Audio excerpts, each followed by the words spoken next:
लक्ष्मी केवल ठाकुर जी की है। इसलिए भगवान ने रुक्मणी जी के साथ में विवाह किया, लक्ष्मी को अपनाया। भगवान का प्रथम विवाह रुक्मणी जी के साथ में हुआ।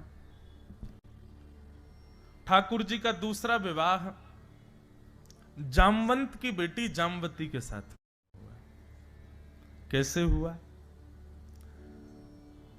द्वारिका में एक सत्राजित नाम का व्यक्ति रहता था।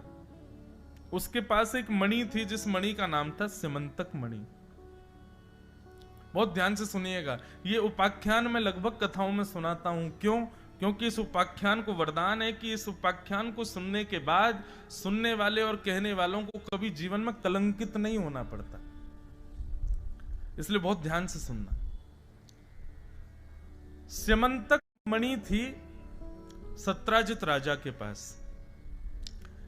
इस मणि का भाव यह था कि इस मणि की रोज 6-7 घंटे पूजा करो तो ये मणि आपको हजारों किलो सोना देती थी रोज।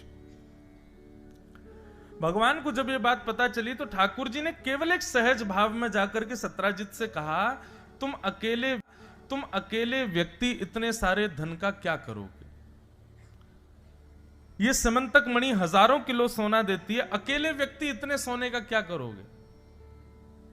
भाई जितना सोना ये हर दिन देती है ना, तुम पूरे जीवन में नहीं भोग सकते इतना। तो सत्राजित ने कहा, आप क्या कहना चाहते हैं? बोले, मैं ये कहना चाहता हूं, ऐसी वस्तु को तो द्वारिका के कार्यालय में जमा करा दो, इससे जितना धन होगा हम द्वारिका का विकास करेंगे। और रही बात ये मणि तुम्हारी है, तो तुमको कितनी जरूरत रहती है हर महीने हर साल, हमको बता दो, हम उतना तुमको दे देंगे। अब तुम भरते ही तो जा रहे हो, इसका कुछ लाभ तो है नहीं।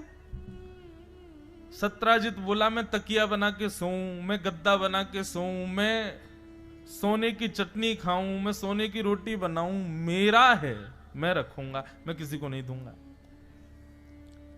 ठाकुर जी बोले, समझाना हमारा फर्ज था, ना मानना तुम्हारा धर्म है, कोई बात नहीं। ठाकुर जी वहां से चले गए। सत्राजित ने मणि नहीं दी भगवान को। अगले दिन ही क्या हुआ कि सत्राजित का छोटा भाई था प्रसेन, वो प्रसेन मणि पहन करके नगर में घूम करके सबको दिखा रहा था कि देखो मेरे पास मणि है। और मणि पहन के घूमता घूमता जंगल की ओर गया तो एक भालू ने प्रसेन को मार दिया। मणि लेकर के, पहले शेर ने मारा तो शेर लेके चला गया, शेर को भालू ने मार दिया, भालू शेर से लेके चला गया। 3 दिन तक जब प्रसेन लौट करके नहीं आया तो सबने भगवान के ऊपर आक्षेप लगा दिया कि ठाकुर जी इस मणि को मांगने गए थे, सत्राजित ने देने से मना कर दी, इसलिए प्रसेन को बंदी बना करके भगवान ने मणि चुरा ली है। इसी को कहते हैं कलंक।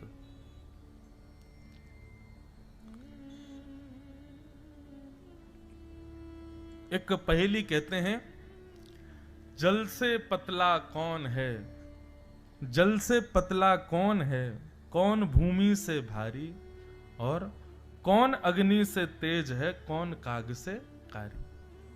इसका उत्तर कहते हैं, जल से पतला ज्ञान है, पाप भूमि से भारी। जल से पतला ज्ञान है, पाप भूमि से भारी, और क्रोध अग्नि से तेज है, कलंक काग से कारी। कलंक बहुत बुरा होता है। कलंक का मतलब क्या होता है कि आपने कुछ गलत नहीं किया है, लेकिन सारे सबूत और सब कुछ आपको ही आक्षेप लगा करके पूरा दोष आप पर मढ़ रहे हैं। इसको कलंक कहते हैं।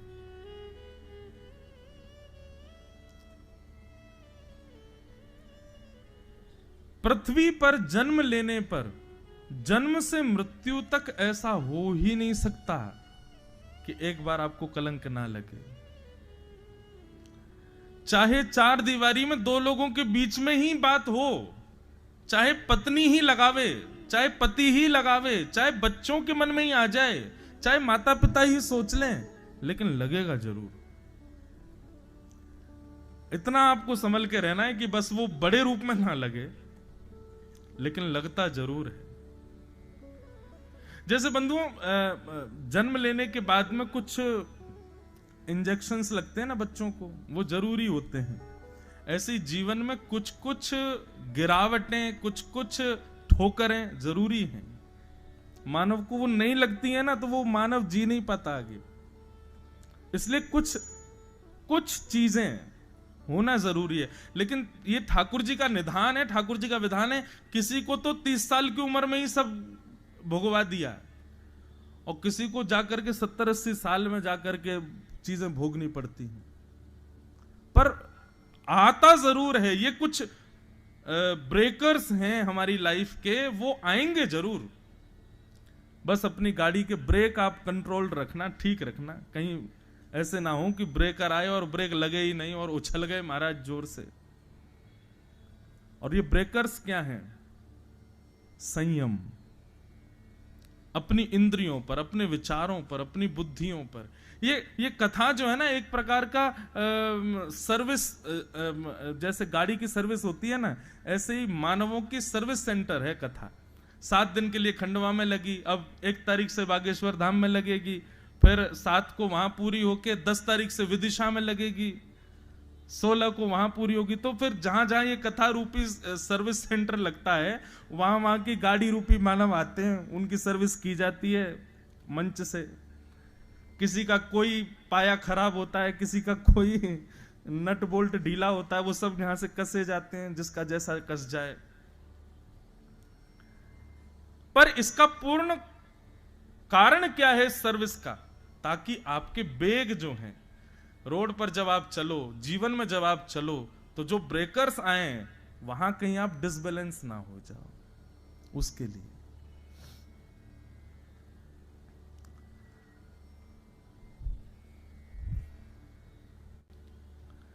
तो कलंक,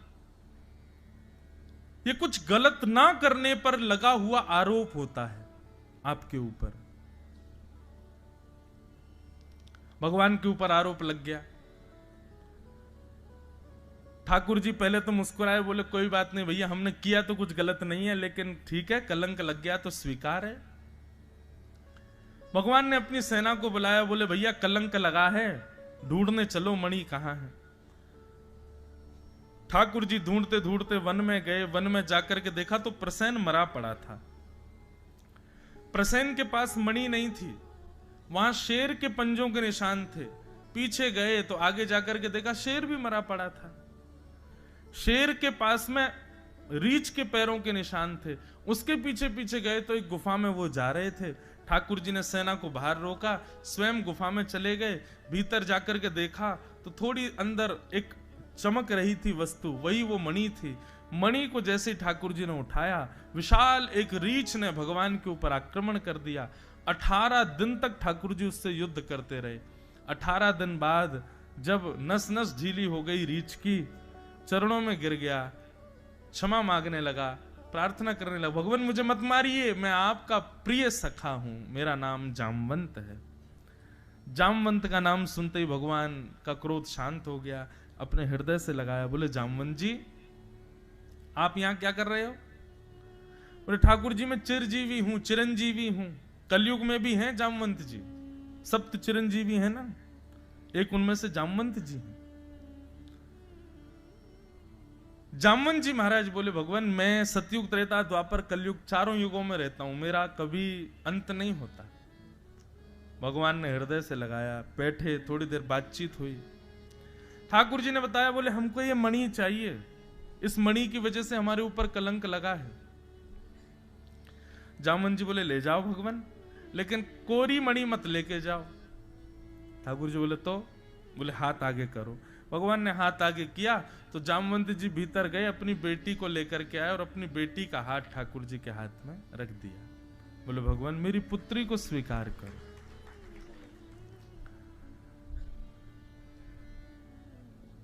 ठाकुर जी बोले एक कलंक हटेगा हमारे ऊपर से, दूसरा लग जाएगा। और कलंक क्या लगेगा? बोले भगवान को मानव कम पड़ गए थे जो भालू की बेटी से ब्याया है। थोड़ा तो विचार करो जामवंत जी। बोले जो ये विचार करना, मर्यादा वर्यादा सब कहीं त्रेता में, अब तो आप लीला पुरुषोत्तम हो। वहां आप मर्यादा पुरुषोत्तम थे, आपकी एक गृहिणी थी, हमने बहुत मर्यादा का पालन किया, लेकिन अब आप लीला पुरुषोत्तम हो। अब तो आप लीला कर सकते हो भगवान, मेरी पुत्री स्वीकार करनी पड़ेगी आपको।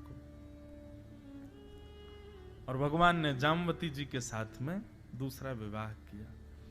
एक जगह ऐसी कथा संत जन बताते हैं कि ठाकुर जी ने जामवती को घोड़े पर बैठाया और अपनी काली सौल से उनको ढक लिया। जैसे ही ठाकुर जी द्वारिका पहुंचे, द्वारिका के सब लोग देवी यज्ञ कर रहे थे कि भगवान कुशल लौट करके आ जाएं। छुप करके ठाकुर जी सीधे रुक्मणी जी के कक्ष में गए और वहां जामवती जी को बैठा करके बाहर आ गए। रुक्मणी जी ने जैसे ही देखा ठाकुर जी कक्ष से निकले हैं, रुक्मणी जी प्रसन्न हो गई, बोले आपको तो पूरी दुनिया ढूंढ रही है, आप मेरे कक्ष से बाहर आए? बोले मैं अभी अभी आया हूं। बोले आप कक्ष में क्या कर रहे थे? मुझे ढूंढ रहे थे? ठाकुर जी बोले नहीं, आपको नहीं ढूंढ रहा था। वो क्या था देवी, अब मैं बता देता हूं। वन गया था ना, तो वन में एक बड़ी सुंदर तपस्विनी बैठी थी, तपस्या कर रही थी। हमने उससे पूछा कि भाई तुम किस लिए तपस्या कर रही हो? तो उसने कहा हम द्वारिकाधीश से ब्याह करने के लिए तपस्या कर रही हैं। देवी वो इतनी सुंदर थी, इतनी सुंदर थी, इतना सुंदर रूप था उसका कि हमने द्वारिका ला करके विवाह करने का विचार ही नहीं किया। वहीं पर ही ब्राह्मण देवता प्रकट हो गए और उन्होंने हमारा ब्याह करा दिया।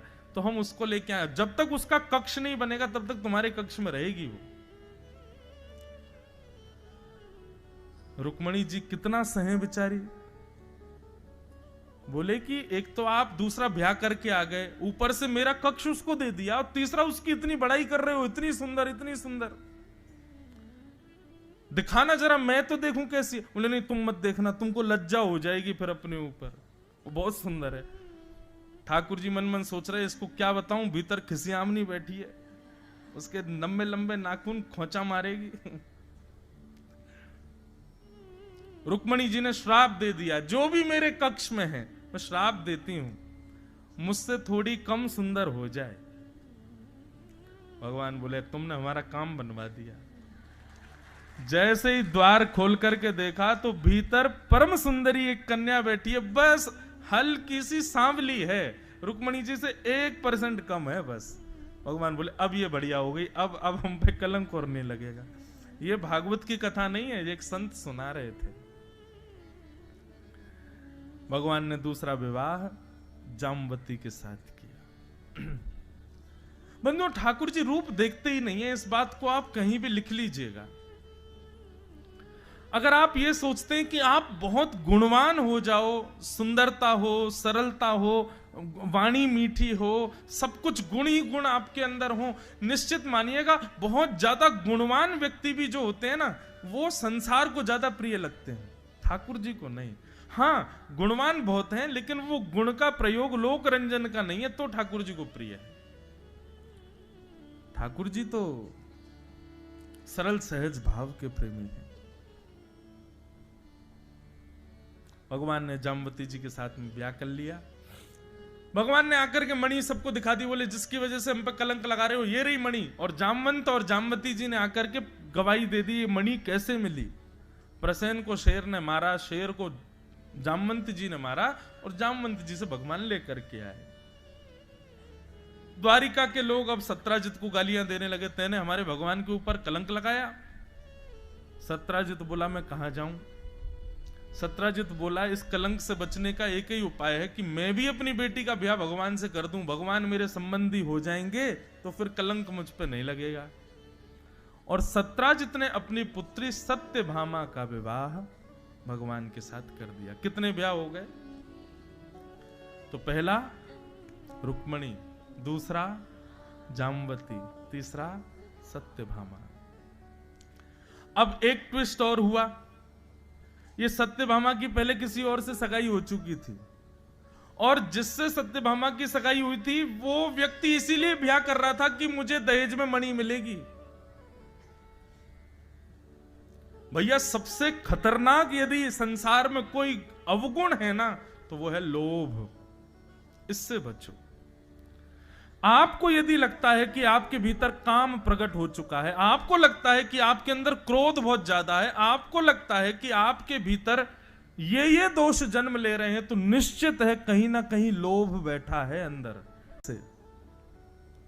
तो निश्चित है कोई ना कोई पीड़ा, कोई ना कोई रोग बना ही रहेगा।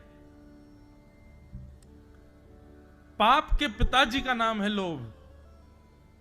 सबसे पहले लोभ जीवन में आता है, और वही लोभ फिर काम, क्रोध, ईर्ष्या, द्वेष, अभिनिवेश, चिंता, ममता, अहमता, इन सबको जन्म देता है।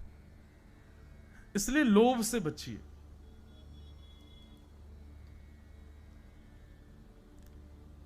लोभ से बचो। और लोभ सदैव उस वस्तु पर होता है जो हमारी नहीं है, जो किसी और की है, किसी और के द्वारा निर्मित है, उसी वस्तु पर ही लोभ प्रकट होता है, और वही लोभ सब पापों का कारक है।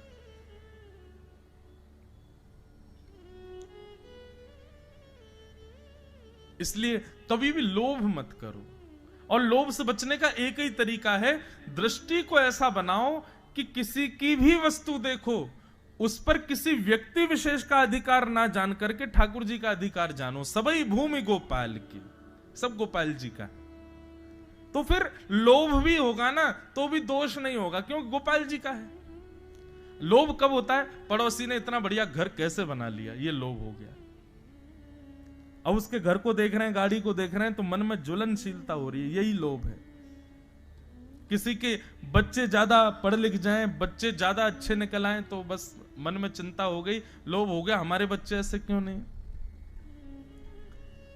ये लोभ, यही दोष का कारण है, इसको नष्ट करो।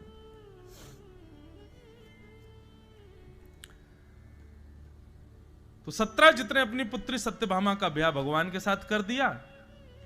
अब ये खबर पता चली सत्यभामा के पूर्व मंगेतर को, उसको पता चली कि मेरी होने वाली पत्नी का ब्याह तो कर दिया कहीं और हां, भगवान ने दहेज में मणि लेने से मना कर दिया कि मणि मुझको नहीं चाहिए, इसको ले जाओ। जब से ये मणि जीवन में आई है तब से हमको दिक्कत ही हो रही है, ये मणि चाहिए ही नहीं। सत्यभामा के पूर्व मंगेतर सतधनवा ने सोचा कि ब्याह तो हुआ नहीं मेरा, कम से कम मणि चुरा लूं, मणि को तो अपना बना लूं। और उसने अर्धरात्रि में सोते हुए सत्यजित यादव को मार करके उसकी मणि को चुरा लिया। दूसरे दिन जैसे ही भोर हुआ, भगवान अपनी स्वधर्मा सभा में बैठे थे, तभी सत्यभामा रोती रोती आई। भगवान ने पूछा, सत्यभामा आप क्यों रो रही हो? सत्यभामा ने बताया, मेरे पिताजी को दुष्ट सतधनवा ने मार दिया। अपने ससुर जी की मरने की खबर सुनकर के ठाकुर जी बहुत रोए। इतना रोए, इतना रोए, इतना रोए कि महाराज बस गिर पड़े धरती पर रोते रोते। मुझसे बहुत प्रेम करते थे मेरे ससुर जी, मेरे बहुत प्रिय थे, कर नाटक रहे थे ठाकुर जी, लेकिन केवल सत्यभामा को बताने के लिए कि देखो मैं तुम्हारे पिता से कितना प्रेम करता हूं। ठाकुर जी बहुत रोए। अच्छा, सत्यभामा जो है ना, भगवान की पत्नियों में इनका थोड़ा सा स्वभाव बाकी की पत्नियों से थोड़ा विचित्र है। आप कहेंगे भगवान की पत्नी होने के बाद भी, अरे भाई थाली में दाल चावल रोटी सब्जी है, बीच बीच में मिर्च भी तो चाहिए होती है। सब अच्छी अच्छी हो जाए तो कैसे काम चले, तो बीच में एक मिर्च भी है। तो ये थोड़ी सी विचित्र है इनका स्वभाव, लेकिन है अच्छी ये भी, पर थोड़ा सा भगवान के थोड़ी प्रतिकूल रहती हैं। भगवान डरते भी इनसे ही और किसी से नहीं डरते। ठाकुर जी सत्यभामा से ही डरते हैं।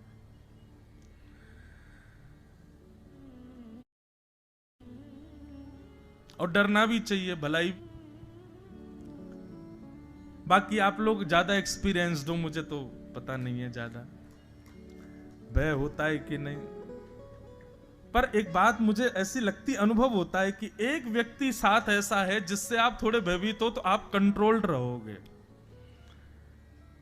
माता पिता जब बालक के ऊपर नहीं होते ना, तभी बिगड़ता है वो, क्योंकि उसको कोई रोक नहीं है।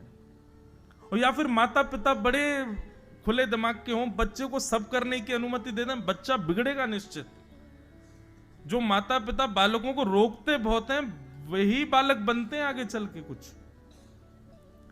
तो इसलिए पति के साथ पत्नी भी ऐसी ही होनी चाहिए, थोड़ी सी, थोड़ा उसको कंट्रोल रखे।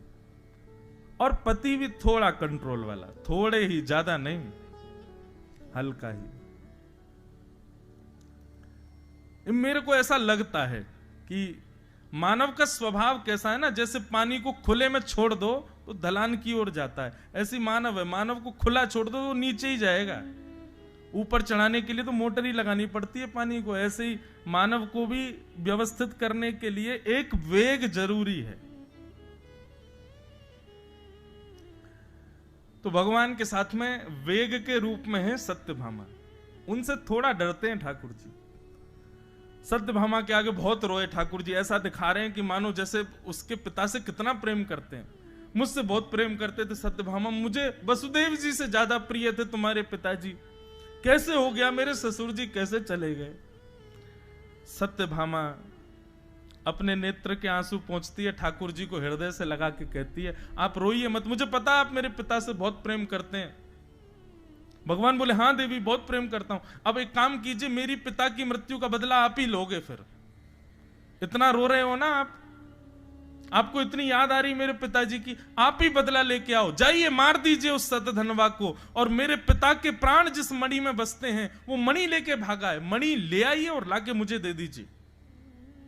ठाकुर जी के आंसू सूख गए। भगवान बोले, ये मणि नहीं जाएगी। ठाकुर जी बोले, अच्छा तो मैं जाऊं फिर? बोले, हाँ जाइए, अभी जाइए। ठाकुर जी निकल पड़े। सतधनवा को पता चल गया कि द्वारिकाधीश उसको मारने आ रहे हैं, तो सतधनवा मणि अक्रूर जी को देके भाग गया। भगवान ने बीच रास्ते में सतधनवा को पकड़ लिया, उसके साथ युद्ध हुआ, युद्ध में वो मारा गया। भगवान ने उसकी सब पॉकेट्स चेक करी, लेकिन उसके पास मणि नहीं मिली। भगवान उसके घर पहुंच गए, पूरा घर छान लिया, वहां पे भी मणि नहीं मिली, क्योंकि मणि तो अक्रूर जी को देके गया है वो। अब ठाकुर जी को पता नहीं कि अक्रूर जी को दे गया। 2 दिन तक ठाकुर जी तलाशी करते रहे, जहां जहां उसके निवास थे सब जगह भगवान ने देखा, नहीं मिली। ठाकुर जी को वैसी चिंता सता रही थी, अब खाली हाथ जाऊंगा तो वो पूछेगी मणि कहां है। भगवान जैसी लौट करके आए, द्वार पर ही खड़ी थी सत्यभामा। भगवान ने आकर के कहा, हमने मार दिया सतधनवा को, तुम्हारे पिता के हत्यारे का वध कर दिया मैंने, अपने पिता, अपने प्रिय ससुर जी की मृत्यु का बदला लिया मैंने। सत्यभामा सुनती रही, कुछ बोली नहीं, सीधे हाथ आगे किया, मणि दो। ठाकुर जी बोले, उसके पास मणि नहीं थी, मैंने सब जगह देखा, मणि मिली नहीं मुझे। सत्यभामा कुछ नहीं बोली और ठाकुर जी को बस थोड़ी देर क्रोध में देख करके वहां से चली गई। और 1 वर्ष तक उसने भगवान से बात नहीं की। क्यों?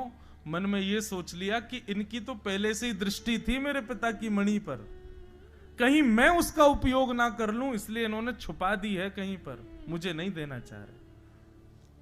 बंधुओं, ये संसार है, ये लीला भगवान क्यों कर रहे हैं? क्या भगवान पर ये सब लीला लागू होती है? नहीं, केवल मुझे और आपको समझाने के लिए कि भैया यही संसार है।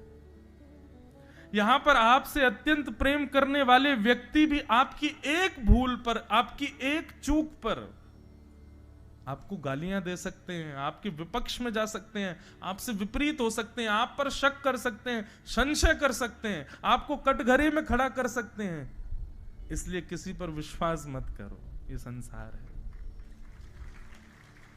ठाकुर जी को नहीं छोड़ा जब लोगों ने, तो हम तो मानव हैं।